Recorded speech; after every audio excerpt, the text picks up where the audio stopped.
Olá, muito boa noite. Estamos chegando com o programa Jogo Aberto neste sábado aqui pela TV Tarobá de Londrina, sempre trazendo um assunto relevante. Todo mundo comenta com a gente na rua, né, que depois que assiste o Jogo Aberto na noite de sábado, fica com algo mais.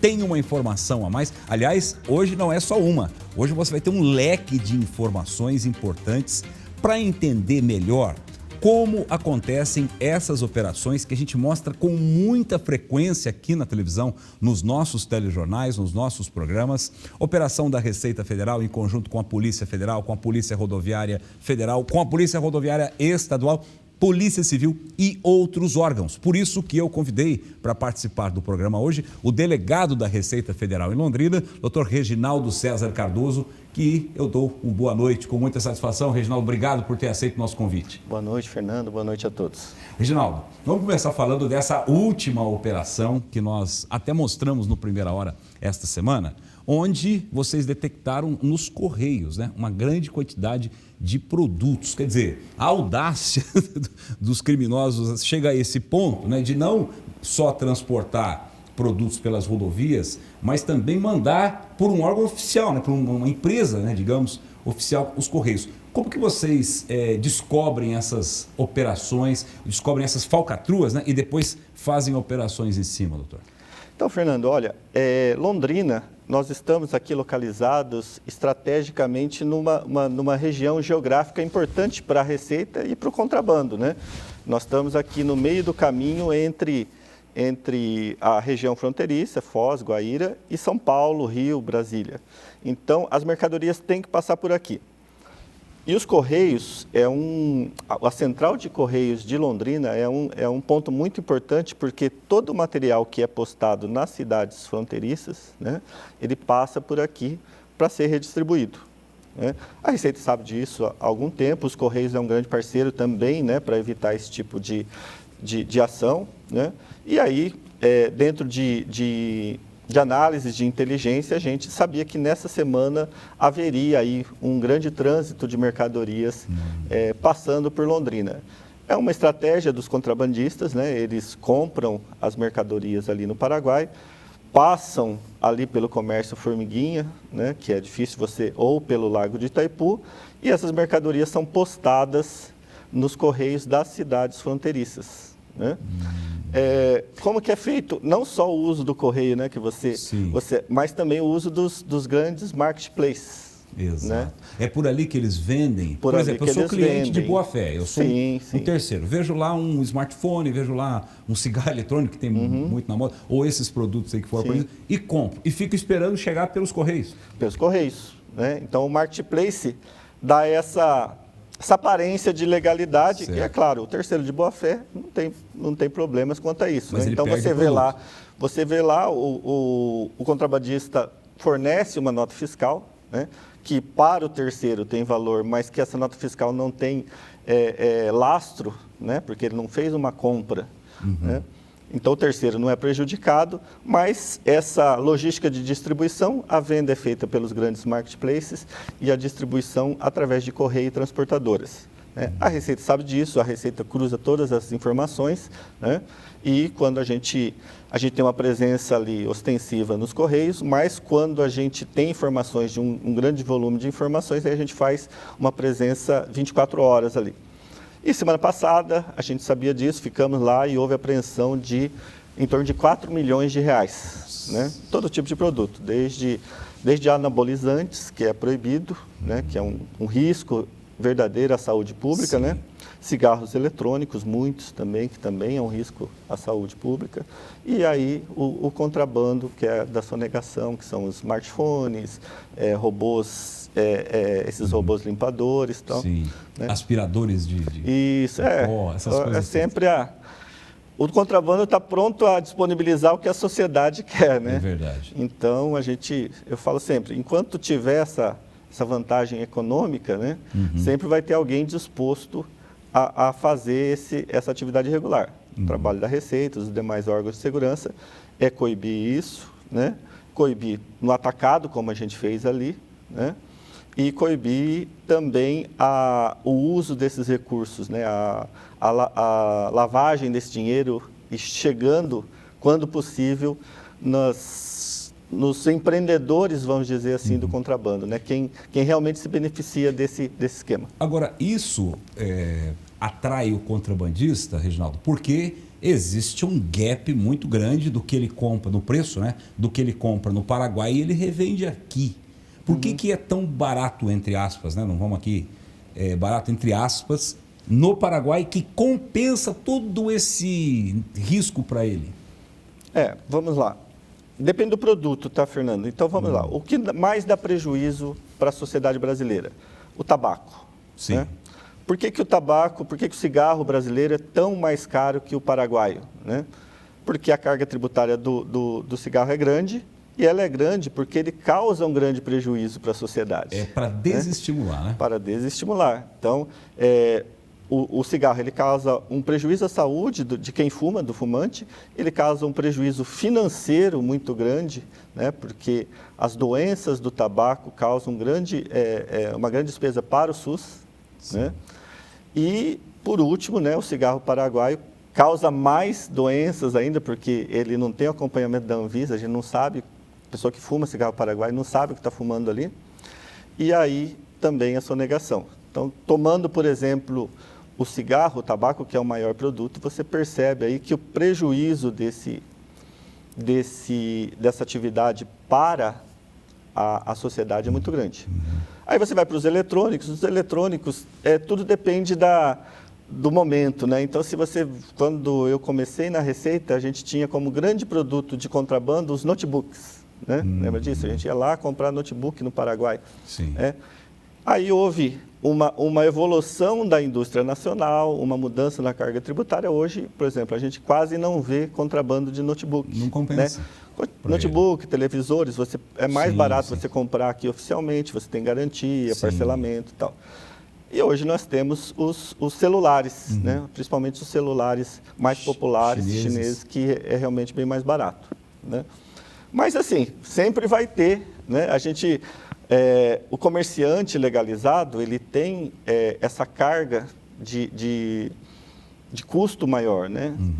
Você tem a carga tributária no Brasil, que é maior, o custo de distribuição de produtos aqui no Brasil é maior, o custo do empregado aqui no Brasil é maior, e então essa diferença se explica nisso. E a importância do trabalho da Receita Federal nessa repressão também se baseia nisso, né? A gente precisa causar prejuízo ao contrabandista para diminuir essa concorrência desleal com o comerciante estabelecido. Formalizado. Muito bem. Reginaldo, daqui a pouco, aliás, nós vamos falar aqui, o programa tem bastante tempo para a gente explicar o seguinte. Essas operações que dão flagrantes, por exemplo, vocês estão fazendo uma operação de rotina lá na rodovia. De repente, vocês apreendem lá uma carga de cigarro. Aí tem gente que tenta até fugir e causa o que a gente já mostrou aqui várias vezes, causa acidentes. Já teve caso até que o próprio indivíduo que estava transportando o produto morreu num acidente. Por quê? Porque ele empreendeu fuga alucinadamente e bateu o veículo e acabou indo a óbito. Outros fogem, batem o carro, fogem, etc. Bom, isso é uma operação. E aí a gente sempre pergunta aqui na televisão, né? Ora, por que pega toda essa mercadoria, apreende veículo, às vezes prende o indivíduo, mas não chega naquele outro que está lucrando de forma muito grande, o dono, o tubarão, né, que a gente chama. Explica para o nosso telespectador, primeiro, esse aspecto do dia a dia, né, da fiscalização diária, e também as estratégias para chegar nele. Porque o pessoal pensa, mas será que a Receita, a polícia não estão vendo isso? Onde que está sendo fabricado esse produto? De onde está vindo esse armamento? Perfume, sei lá, até esses dias até azeite, né? Aprenderam. Sim. Como é que é isso, Reginaldo? Olha, os órgãos de segurança, em geral, nós não temos a capacidade operacional, por exemplo, para você atuar ali no varejinho, vamos dizer assim. E nem é muito eficaz isso, né, Fernando? Você vai ali, o sujeito que está com uma banquinha de cigarro ali no calçadão, nós vamos lá, tomamos o cigarro dele, mas no dia seguinte ele está com outra, né? Não tem muita... A gente procura trabalhar com informações de inteligência, né? Hoje a Receita Federal cruza uma gama de dados, desde conhecimento de transporte, de notas fiscais, de movimentação financeira, né? E isso nos auxilia a dizer assim, olha, o contrabando está atuando assim, né? isso direciona as operações, vamos dizer, operações de atacado, como a gente falou, né? De apreender caminhões de cigarro, carretas de cigarro, caminhões com 4 milhões, 2 milhões de eletrônicos, né? Mesmo carros, hoje você tem o celular, ele pode ser compactado em volumes pequenos, né? Então você tem, às vezes, um veículo que está transportando R$1 milhão em celulares. Exato. Então a gente tem que atuar primeiramente nessa logística e nesse mercado, vamos dizer, de mais de atacado. A partir das informações que nós tiramos, né, dessas operações pontuais, aí sim, aí começa um trabalho de investigação para tentar chegar nos reais beneficiários de todo esse esquema, né? As operações que a gente chama follow the money, né? Siga o dinheiro. Então a gente começa ali, olha, esse caminhão aqui, ele prestou serviços assim, assado, essa movimentação financeira foi assim, e aí, que é um trabalho muito difícil, né? A gente vai descobrindo as empresas laranja, lavagem de dinheiro, até chegar no real beneficiário.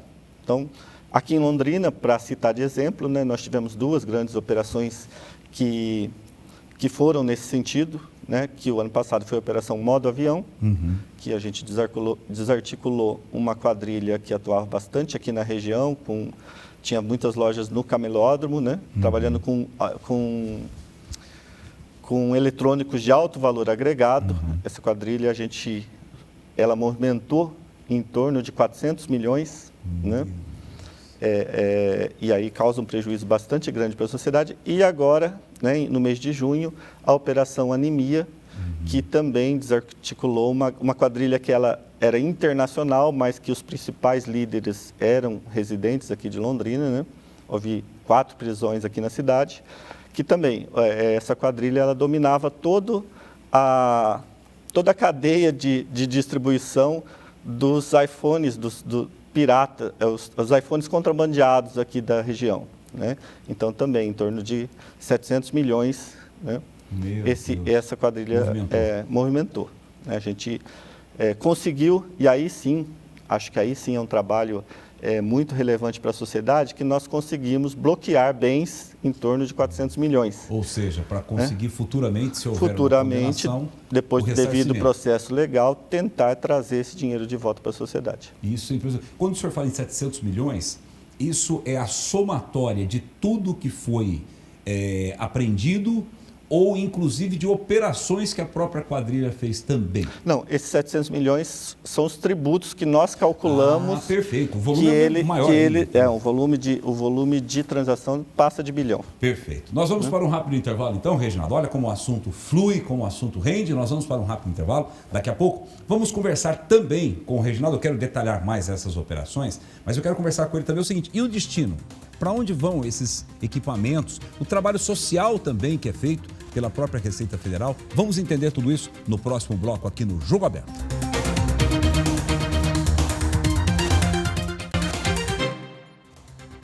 Estamos de volta com o programa Jogo Aberto aqui pela Tarobá, sábado à noite. Uma satisfação enorme ter você, nosso telespectador, acompanhando sempre os nossos bate-papos aqui no programa, que traz sempre conteúdo relevante. Hoje está aqui comigo o delegado da Receita Federal em Londrina, Dr. Reginaldo César Cardoso, falando sobre operações, falando sobre contrabando, trabalho de desarticular também grandes quadrilhas que movimentam milhões e milhões de reais e geram prejuízos tanto para o fisco quanto para a saúde e para a sociedade de uma forma geral. Reginaldo, quando nós falamos em anabolizantes, por exemplo, olha só que coisa pesada, né, gente? Você comprar um produto, às vezes até um produto médico, por meio de marketplace, e você começa a consumir aquilo. Aí pessoas morrem, pessoas vão para o hospital. Vocês acionam aí também vigilância e outros órgãos que talvez nem estavam participando de operações? Como é que funciona essa interface aí com órgãos de saúde? Sim, em geral também a Anvisa, né? Eles não têm assim um contingente de pessoal para nos acompanhar, mas nós temos essa interação com eles, temos as orientações deles para cada produto, né? E aí, feita a apreensão ou a retenção, eles participam da perícia desses produtos. E você tocou num ponto muito interessante, porque realmente é um problema com saúde pública. Olha, a gente tem apreendido veículos transportando botox, né? Então, você imagina, você vai lá no seu médico, esteticista, alguma coisa, você vai ter botox no seu rosto que foi transportado dentro de um motor de carro, né? Então, isso é muito... No fundo falso. Exatamente, né? Anabolizantes, né? E hoje, o principal problema, principalmente com a juventude, porque isso... O cigarro eletrônico, né? O cigarro eletrônico realmente é um grande problema, porque ele é pequeno, é fácil de transportar, ele tem um grande valor agregado, né? E é difícil, como ele fica muito compactado, é difícil às vezes da gente descobrir dentro ali da vistoria do veículo. Então, é uma coisa que realmente a Receita tem empenhado todo o esforço para coibir o contrabando desses produtos, e aí integrado, né? Sempre integrado com a Anvisa, com a Polícia Federal. Perfeito. Reginaldo, eu já trouxe aqui no programa médicos, né, especialistas, pneumologistas e tal, e eles dizem com todas as letras que o cigarro eletrônico é muito mais prejudicial do que o cigarro convencional. Inclusive esse do Paraguai. Imagina, você está fumando uma bomba, né, para a sua saúde, por assim dizer. Reginaldo, agora, quando vocês falam em desestruturar uma cadeia, na Operação Anemia, por exemplo, né, eu me lembro que a gente fez aqui ao vivo, na época vocês estavam nas ruas aí trabalhando, e logo nas primeiras horas da manhã ali, prisões, apreensões. Como que vocês descobriram a movimentação, suspeitaram, né? Foi o start ali para dar, opa, tem alguma coisa errada aqui. Porque eu me lembro, quando eu entrevistava aqui o doutor Davi, grande doutor Davi, que também já foi delegado da Receita, ele me dizia, Fernando, tinha contribuinte, entre aspas, que declarava que era isento, que não tinha recurso, mas movimentava 10 milhões no cartão de crédito. Sim. É mais ou menos nessa linha, Reginaldo? Sim. Hoje, né, do tempo do nosso amigo Davi, hoje evoluiu muito ainda, né? Cada vez a economia é mais digitalizada, né, Fernando? Então, hoje, dificilmente você compra uma garrafa d'água que aquilo não sai um cupom eletrônico, alguma coisa assim. Então, a gama de informações financeiras, né, que estão disponíveis para cruzamento de dados é muito maior. Então, praticamente tudo você tem uma nota fiscal eletrônica, né? Então, isso facilitou muito o acesso às informações financeiras, né, dos bancos. Então, muitas vezes, muitos amigos falam assim, olha, mas a Receita Federal tem acesso ao meu cartão de crédito ou não tem acesso? Olha, desde 2001 que a Receita Federal tem acesso. A Receita Federal não tem aquele acesso no que você gastou.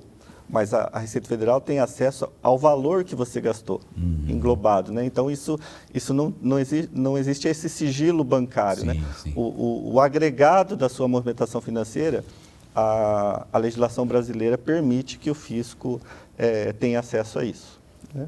Então, esses cruzamentos de dados levam a essas investigações, né? Então, desde o contingente de material que foi apreendido, e aí, a partir dessas apreensões, se chegou a certas pessoas, né? E aí, essas pessoas são donas de empresas que não têm uma capacidade financeira e uma capacidade operacional, né? Então, vamos lá, olha, a empresa diz que vende 10 milhões de reais por ano, mas não tem nenhum empregado, né? Ou a sua sede está estabelecida numa sala comercial lá em São Paulo, né? Então, e aí a investigação avança. Olha, pegamos os contrabandistas, depois nós pegamos as empresas laranjas, né? E aí o dinheiro das empresas laranjas vem de onde e vai para onde. Então, basicamente, é uma investigação difícil, é um trabalho difícil, mas que é muito mais compensatório ao Estado, porque aí como você falou, a gente chega aos tubarões, né, e não aos lambaris. O patrimônio, por exemplo, de um dos indivíduos aí, qual era?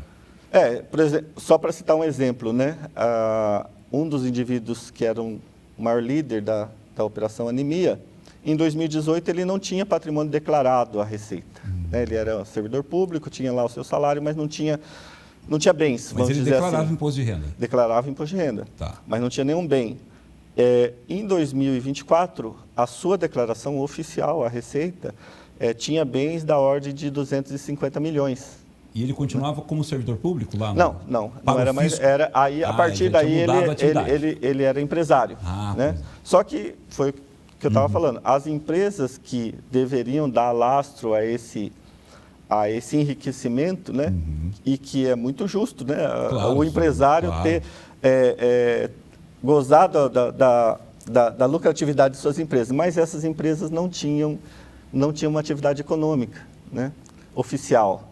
Então, você tinha lá uma contabilidade estabelecida, mas que, quando você ia ver, aquilo ali era só fumaça. Né? O verdadeiro empreendimento era um empreendimento irregular, um empreendimento ilegal. E, no caso ali, qual era o negócio irregular na Operação Anemia? Na Operação Anemia, o contrabando de eletrônicos de alto valor agregado. Que os iPhones e tal. Os iPhones. Essa quadrilha dominou. A primeira vez que eu participei de uma operação em que a quadrilha dominou todo o circuito. Né?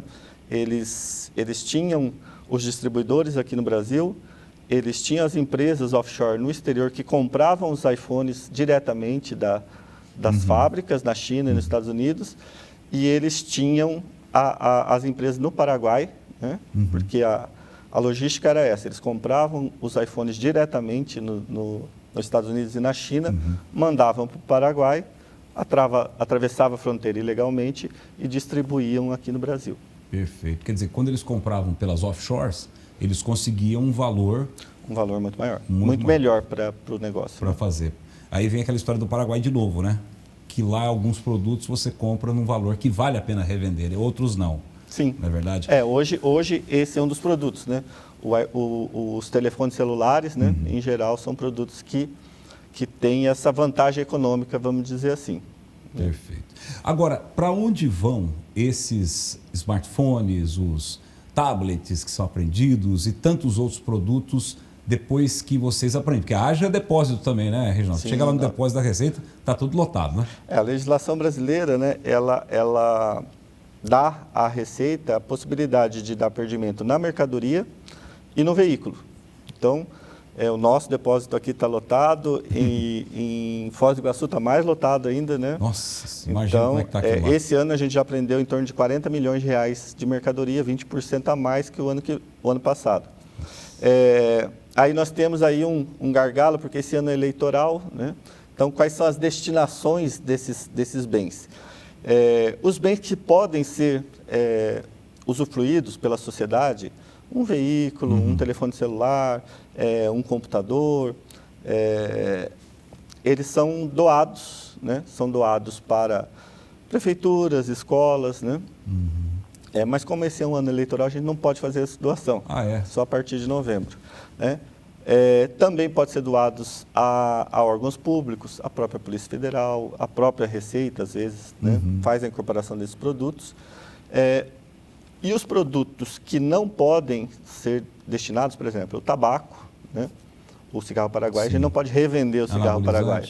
O anabolizante, o cigarro eletrônico, esses dias até o próprio azeite, né? Nós aprendemos aí em torno de 2.000 litros de azeite. Falso. Infelizmente, azeite a gente não pode dar uma destinação nem para uma instituição alimentar para isso. Entendo. Não podemos, porque ele foi apreendido exatamente porque a Anvisa diz que ele não é próprio para consumo. Nossa. Né? Então, quem compra esse azeite de galão, de plástico na Argentina, está correndo mesmo um risco, né? Segundo a Anvisa, um risco de saúde mesmo. Só um parênteses, esse produto vem majoritariamente da Argentina? Da Argentina. Da Argentina. Que coisa. Esse azeite, ele é um azeite falsificado e com produtos ali que podem fazer mal à saúde. Né? Que coisa. Então isso é tudo destruído? Esse azeite, por exemplo, ele se torna biodiesel. Ah, é? O tabaco também. Tem uma usina de reciclagem em Foz do Iguaçu, né? ele é peletizado e vai para queimar em caldeiras, né, produzir energia elétrica. A Receita, todos esses produtos que são destruídos, a Receita busca dar uma destinação ambientalmente correta, né? E tem projetos, por exemplo, nós temos um projeto com os Sky Gatos, né, os TV Box, que a gente chama. Também a apreensão dele é muito grande, desses produtos, né? E esse produto, na sua essência, ele é um microcomputador. Então, nós, em conjunto com a UEMP, aqui de Cornélio e Jacarezinho, a UEMP conseguiu descodificar esse produto, né? Ele se tornou um microcomputador e, em breve, nós vamos estar colocando eles nas escolas da região. Olha, que interessante. Você coloca ali um microcomputador para o aluno da escola pública poder acessar programas educacionais.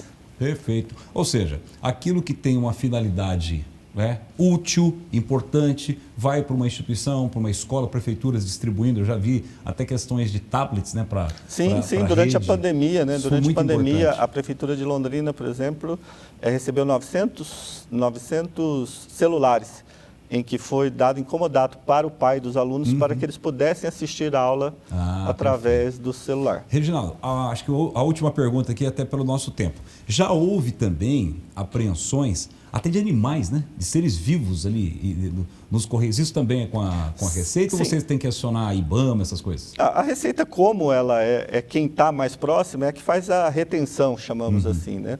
Mas imediatamente a gente chama, se não o IBAMA, a Polícia Ambiental, para dar um destino, né?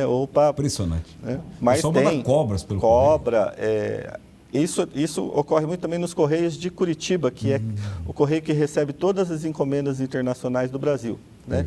Ele chega na Central de Correio de Curitiba. Então lá tem de tudo lá, escorpião, cobra, né? Impressionante. Reginaldo, muito obrigado pela sua presença hoje aqui no programa, te agradeço muito e deixo o convite aberto aí para uma próxima oportunidade. Hoje a gente não falou de imposto, não falou de imposto de renda, não falou de malha fina, mas em outra oportunidade a gente vai conversar sobre isso. Muito obrigado. Certo. Obrigado a todos. E a você que nos acompanhou também, tenha um ótimo domingo. Amanhã tem Fórmula 1 aqui na tela da Tarobá e nós voltamos na segunda-feira com o programa Primeira Hora. Um abraço a todos e até lá. Tchau.